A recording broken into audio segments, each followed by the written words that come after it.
Hello, welcome back to story time.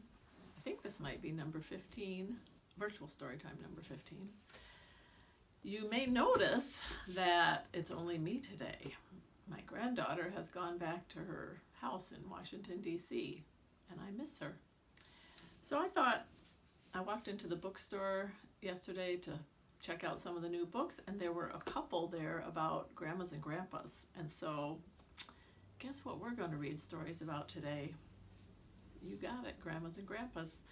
Okay, let's do our hello song. Make the sign for hello and make the sign for friends and sing hello friends, hello friends, hello friends. It's time to read a book.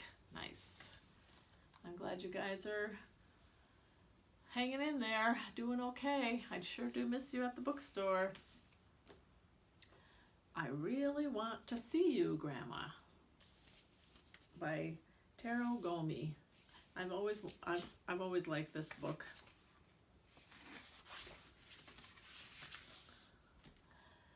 Yumi's house is on a hill. It has a pink roof. I think it's over here.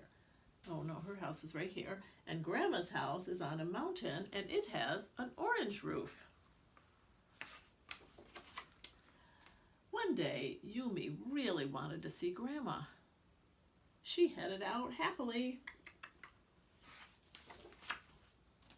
That same day, Grandma really wanted to see Yumi. She left her house cheerfully.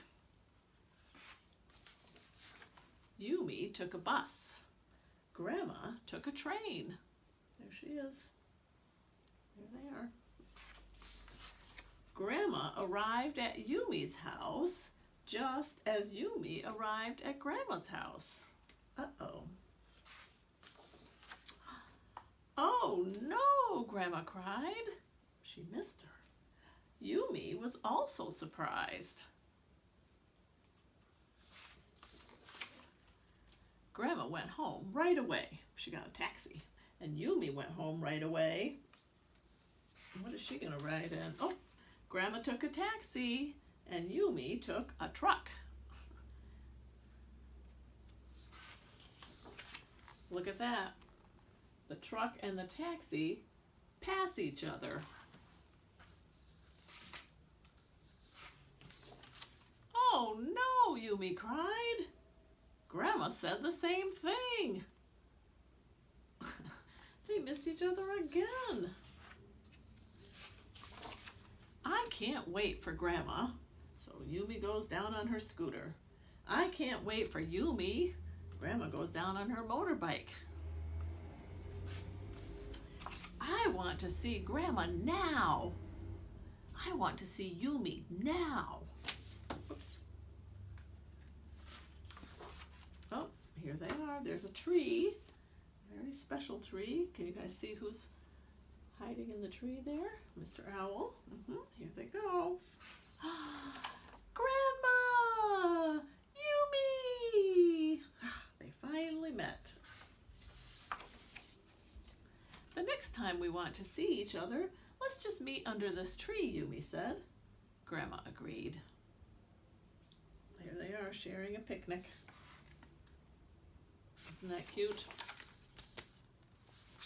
I bet you guys have had times when you've just really wanted to see Grandma or Grandpa or the person you love that you call Grandma or Grandpa. Isn't it great to have all these extra loving people in our lives? Let's do, have you guys ever read to your grandmas and grandpas?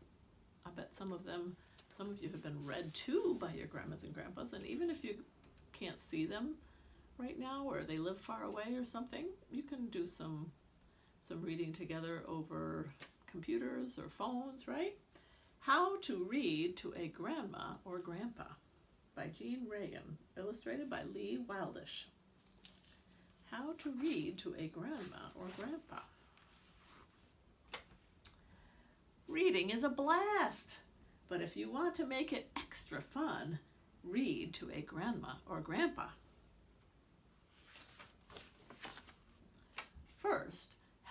pick a book. Where to find a good book? On the bookshelf, in your bed, under your bed, in the car. You guys have books in all of those places? Then ask, what are your favorite things to read about? What would your grandparents say? Dinosaurs? Adventures in space? Sparkly castles? Spooky monsters? Grandmas and grandpas? What do you think your grandma and grandpa would say? What do they like to read about? Did you find a great book? If not, take your grandma to choose a new one. Other places to look for books: a bookstore, a library, your classroom. A little harder for the classroom right now, but back at home, get some pillows and blankets so you can snuggle up to read. For grandparents who live far away, show them how to snuggle up long distance. Can you see that? They're snuggling up on the computer. Now you're ready to start. Oops, not yet. Where are those reading glasses anyway? Oh, now you're ready. He found them on top of his head. First, practice how to read in different voices. Try a big voice. Crash, bang, kaboom for an action book. Or a silly voice for a funny book. A brave voice for an inspiring story. I can do it. Just like the little engine that could a couple weeks ago, right? A whispery voice for a bedtime story. Sweet dreams.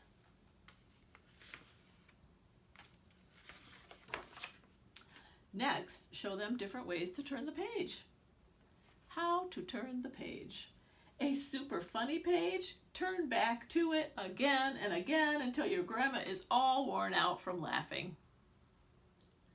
A scary page, offer to peek ahead to make sure things don't get too spooky. A fragile page from Grandpa's old book, turn it slowly and softly so it doesn't rip. Slowly and softly. When you finish the book, decide together how much you liked it. Then ask your grandma, what was your favorite part? See if she can guess your favorite part. After reading a stack of books, your grandpa or grandma may get antsy. That means time to get up and play. How to play together. Act out the book. Stretch and stomp like a ninja dinosaur. Try a science experiment from your book or a recipe. Uh-oh. I had a little trouble with that one, didn't they? Build something tall so you can crash, bang, kaboom!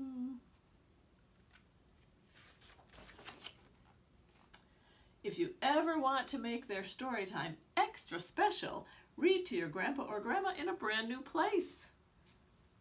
Bug books in a garden, truck books near a construction site, ballet books while you wait for a performance to begin, snowy day books on a sled, or an owl book by the light of a full moon.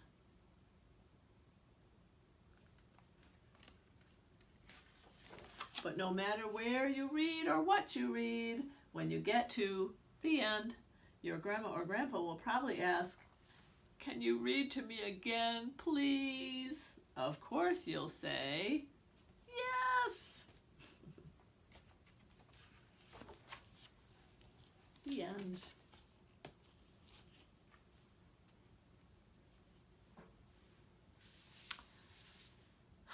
Let's do a little song about grandmas, going to grandma's house. So at Thanksgiving sometimes we sing "Over the river and through the woods," right? So this is pretty similar to that. And it says, over the river and through the woods, to Grandma's house we go. The car knows the way.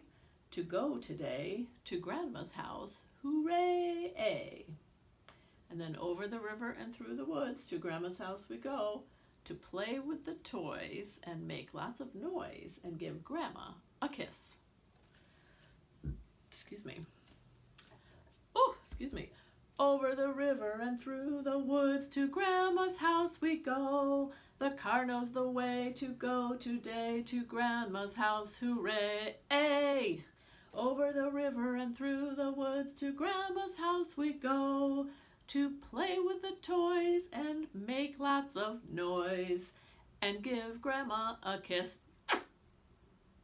Let's do it again. Over the river and through the woods, to Grandma's house we go. The car knows the way to go today to Grandma's house, hooray! Over the river and through the woods, to Grandma's house we go. To play with the toys and make lots of noise and give Grandma a kiss. Pretty silly, huh? Here is another book about a relationship with a grandma, Finding Francoise, a story about the healing power of friendship by Gus Gordon. This one has a little sadness in it, but it's a nice story. Alice Bonet lived with her grandmother on a hill in the middle of town.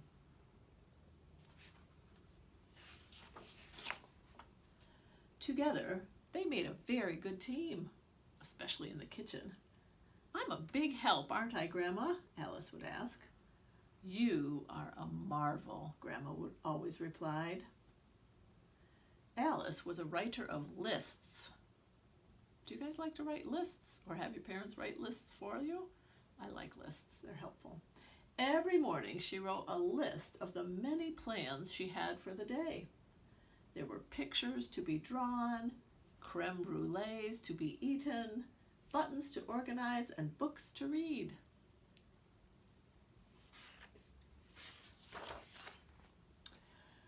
Fridays were Alice's favorite day. On Fridays, if the weather was fine, Alice and her grandmother walked down to the park for lunch. On the way, they would stop to say hello to all their friends. Alice was most fond of Miss Clement, the dressmaker. She often had a surprise for Alice. C'est beau.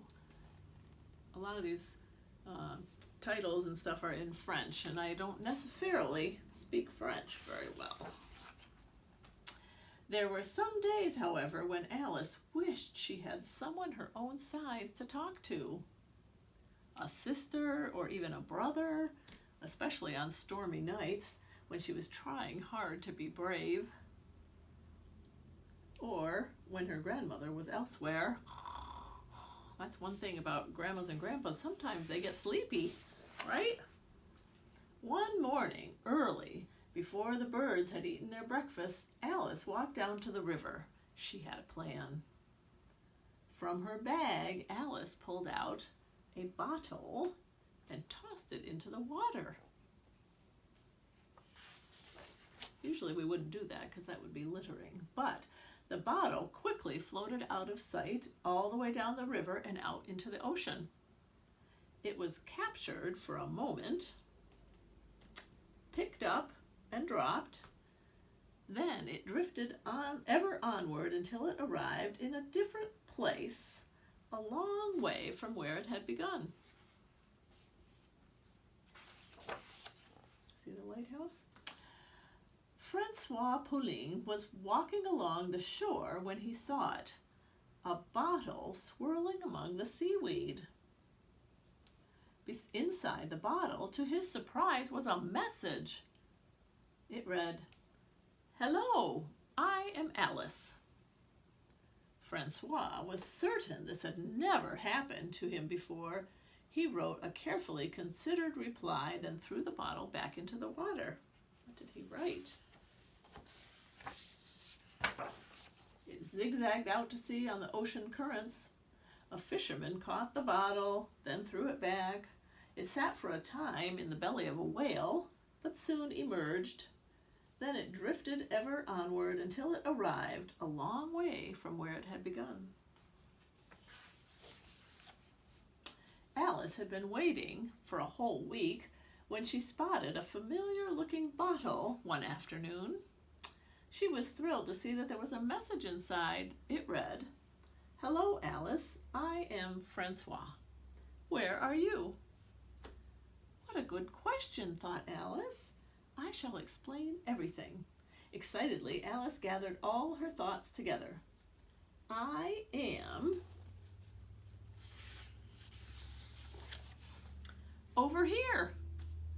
What are you doing over there? It was a worthy response, and Alice was pleased with it. She put her message back in the bottle and sent it on its way. The bottle returned to Alice a week later. I live in a lighthouse with my father. It's a bit lonely sometimes, but I can see all the water in the sea from my window. Where is here?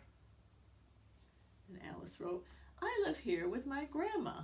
She makes the best creme brulee in all of France. I think I would like to live by the sea. Have you ever seen a flying fish? Francois says, I had a pet flying fish once, but it flew away.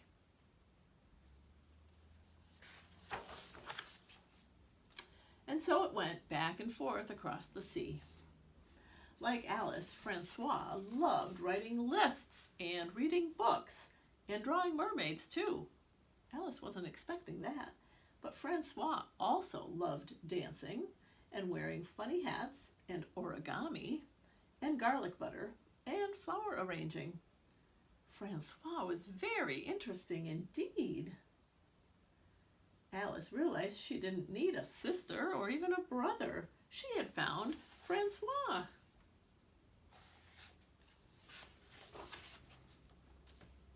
Then, one day, Alice's grandmother was gone.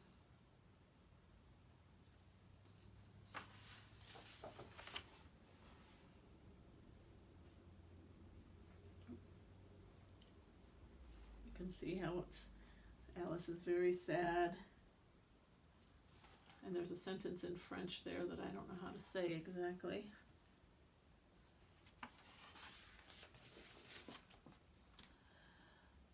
Alice went to live with Miss Clement.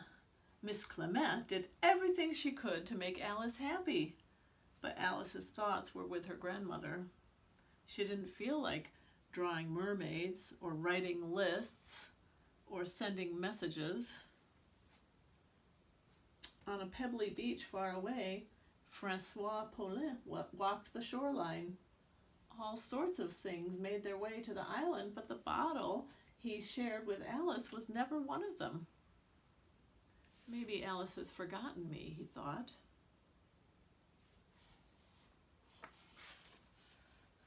A year went by. Over time, the dark clouds slowly packed up their things and shuffled into the distance, and the sun sprung forth from wherever it was hiding. There they are having a picnic. One evening, Miss Clement spotted something in Alice's wardrobe she had never noticed before. See that green bottle? That night, Alice told her everything about her plan, about the bottle and the lighthouse and flying fish and the sea, but mostly about finding Francois.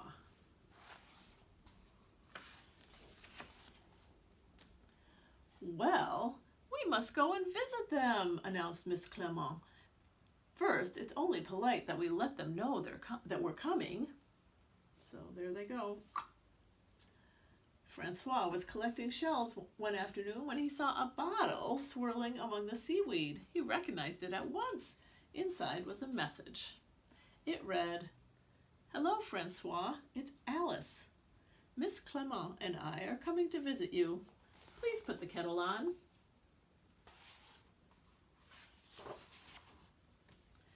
Alice and Miss Clement arrived in time for afternoon tea. Everyone was very excited. Francois's father baked lemon muffins. Alice had no idea that lighthouse keepers were good at baking muffins.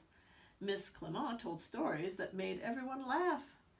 That night, a wild storm battered the lighthouse, but Alice wasn't afraid.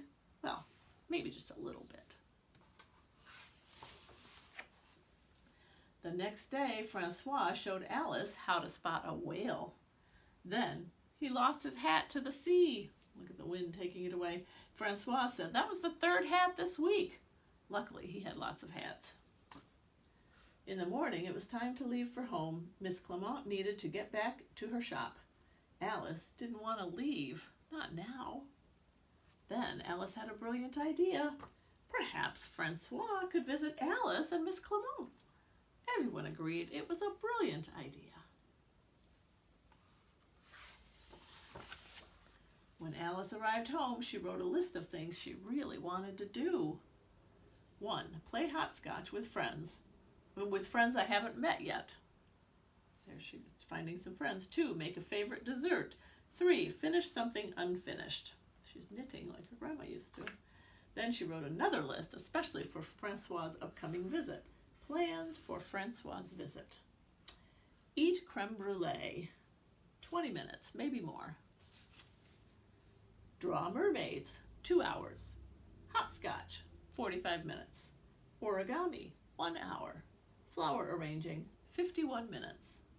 Dancing until we fall over. Wear funny hats all afternoon. And here's our little asterisk. May change if our tummies are hurting from laughing. That's after the hopscotch. And she always had a message to send him. You are a marvel, Francois. She's telling Francois that he's a marvel, just like her grandmother used to tell her. And so it went back and forth across the sea. Good night, Alice. Good night, Francois. Isn't that a sweet story? Whew. Let's do another song. Let's do, the song You Are My Sunshine, My Only Sunshine. So we're going to do You Are My Grandma, You Are My Grandpa, You Make Me Happy when I'm with you. You give good hugs and you give good kisses. Hope you know how much I love you. You are my grandma, you are my grandpa. You make me happy when I'm with you. You give good hugs and you give good kisses. Hope you know how much I love you. You guys can sing that to your grandmas and grandpas. I bet they'll love it.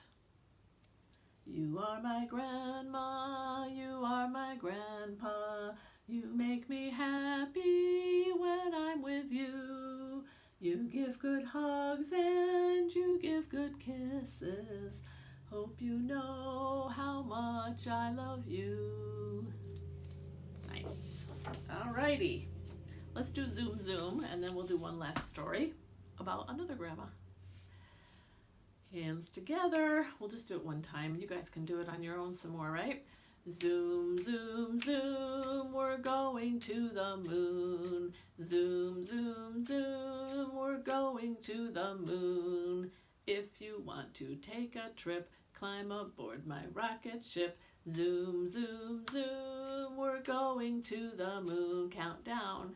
5, 4, 3, 2, 1. Blast off! That used to be easier.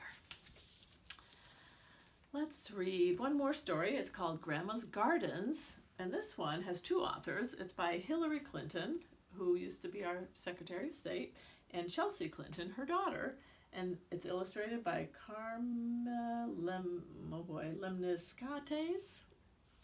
And Hillary and Clinton are mother and daughter, and they are both writing about Hillary's mother, who's also Chelsea's grandmother. Okay, her name is Grandma Dorothy. So here's Hillary, and here's Chelsea, and here's Grandma Dorothy. Grandma Dorothy loved gardens. She loved the flowers, she loved the trees, she loved the animals that lived in the dirt and between the plants, and she loved the time she spent there with us. Because of Grandma Dorothy, we love gardens too.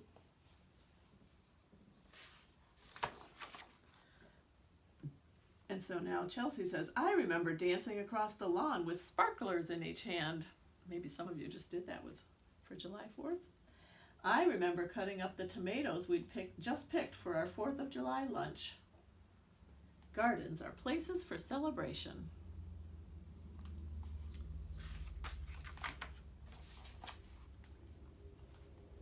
I remember being so proud that Grandma asked me to help her care for the azaleas.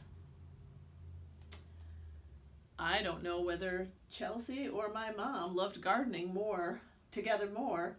Gardens help teach responsibility.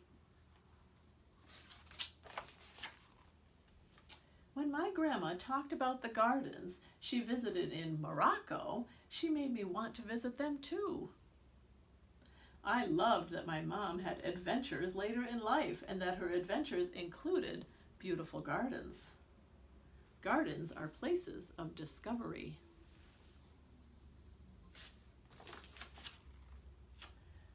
I loved reading with my grandmother on her porch next to her sunflowers while listening to the animals in the nearby zoo.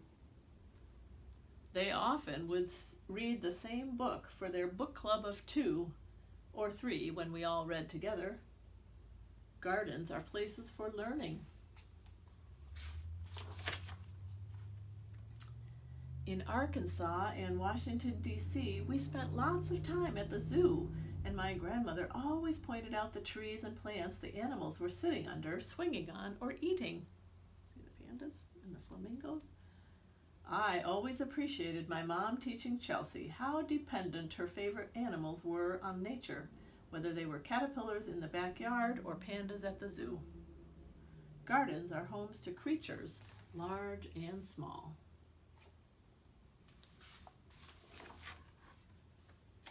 I loved listening to my mom and grandma talk about all the places in the world where our food comes from, including our own backyard. As a little girl, I remember my mom explaining that some of my favorite foods, like peaches, were so special because they grew only during summer months. Gardens give us food. When my grandma moved in with my parents, I loved visiting them and listening to my mom and grandma talk about the newest additions to their garden. Once we were living together, my mom and I spent even more time planning our garden, picking out and tending to the plants, trees, and flowers, and watching the birds. Gardens are where we can create beauty.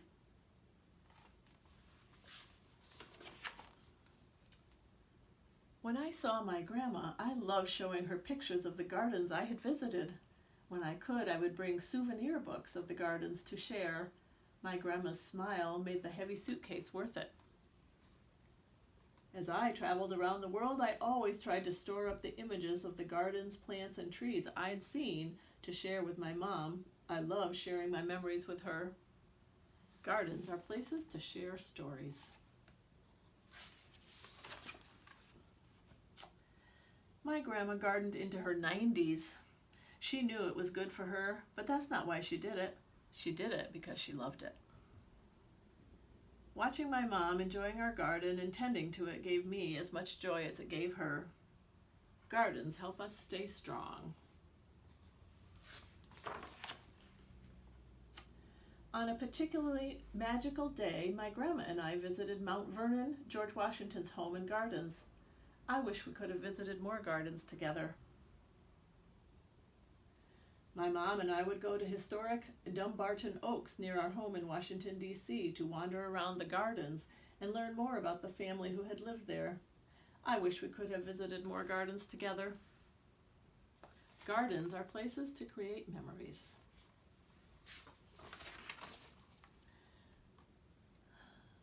My children now garden with their grandmother. And I know Grandma Dorothy is present every time we plant a vegetable or water a flower. I feel particularly close to my mom when explaining how to use a small shovel, how deep to plant a seed, how much water a plant truly needs. Gardens connect us across generations. My grandmother was always willing to play tag with me, throw a ball around, play hide and seek in the garden. I think she had as much fun as I did. Today, watching my grandchildren race across the lawn, run around the trees and smell the flowers, makes my heart smile. Gardens are places to remember. Our beloved Grandma Dorothy believed in gratitude, in being thankful for what we've been given and working to expand our circle of blessings. We are so grateful she shared her love of gardens with us, and we can share the love she gave us with the next generation. What do you share with the people you love?